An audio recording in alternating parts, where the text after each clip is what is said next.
در روبروی این همه زیبایی، در روبروی این همه آراستگی، در روبروی این همه زن در یک سخن صحبت کردن و اگر نلرزیدن امکان ندارد، خاصه در جایی که زنهای با معرفت، اهل سواد، فرهنگ، معرفت، گلچینی اون اساره معرفت ملی همیجا جمع آمده است.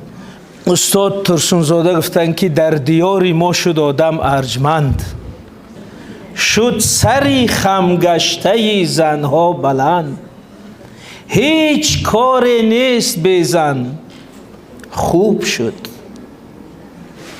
افتخار نیست بی زن خوب شد، خوب شد که زن به دولت یار شد، مملکت از دست زن گلزار شد.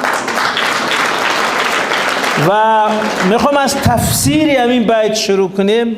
خوب شد که زن به دولت یار شد، یعنی که سیاست دولتی سیاستی است که زن را، حقوق زن را، جایگاه زن را همچون جزئی برنامه‌های دولتی حمایت میکند.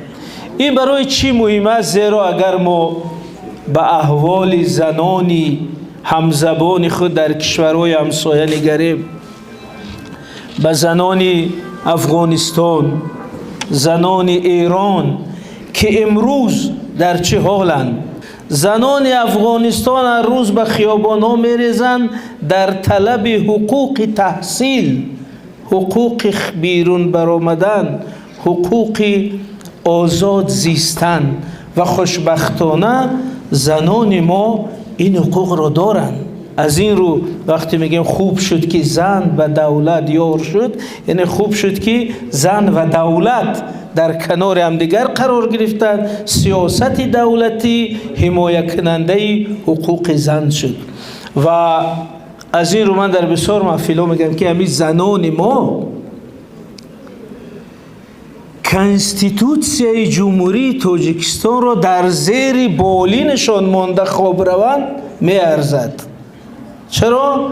چون در ماده 17 کنستیتوسی آمده است که زنان و مردان برابر حقوقند.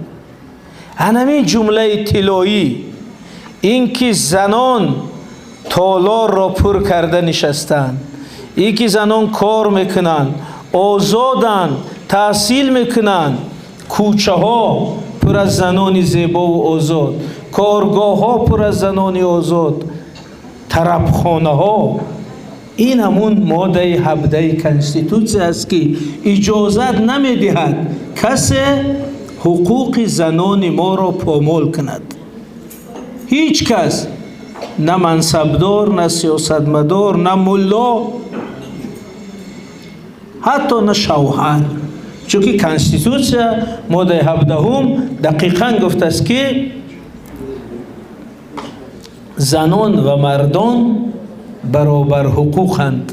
بنابراین من در امین خاتمه مقدمه گفتنی بودم که اگر تفکر افراطی در این جامعه غالب شود، پیش از هم از زنان ما ضرر میبینند. دشمن اشدی زن همی افراطگرایی است. شما کابل رو پیش نظر بیارید و این تالار زیبایی پر از زنان آزاد رو مقایسه کنید. برای من در نوارها میگم که زنان در صف اولی مبارزه با همی افراطگرایی باشند، این یک گپ سیاسی، تبلیغاتی، ایدئولوژی نیست، این یک واقعیت است. بنابراین اگر اولی افغانا در رسانه ها میگن که همی طالبا آمدن دستاوردهای 20 ساله ما را از بین بردن، 20 سال ما دموکراسی ساختیم، حقوق زن، معارف، مکتب ساختیم، این طالبا همه را برهم زدن. اگر در ما خدای نکرده تفکر غالب آید، 100 ساله دستاوردهای ما از بین میرد. در این 100 سال ما دولت شدیم، ملت ساختیم، فرهنگ ساختیم، حقوق زن ایجاد کردیم، زنی معاصری با معرفت تاجیک را تشکل دادیم. این دستاورد ملی است و اگر این تفکر غالب بیاید پیش از همه به انمی دستاورد ملی خطر داره.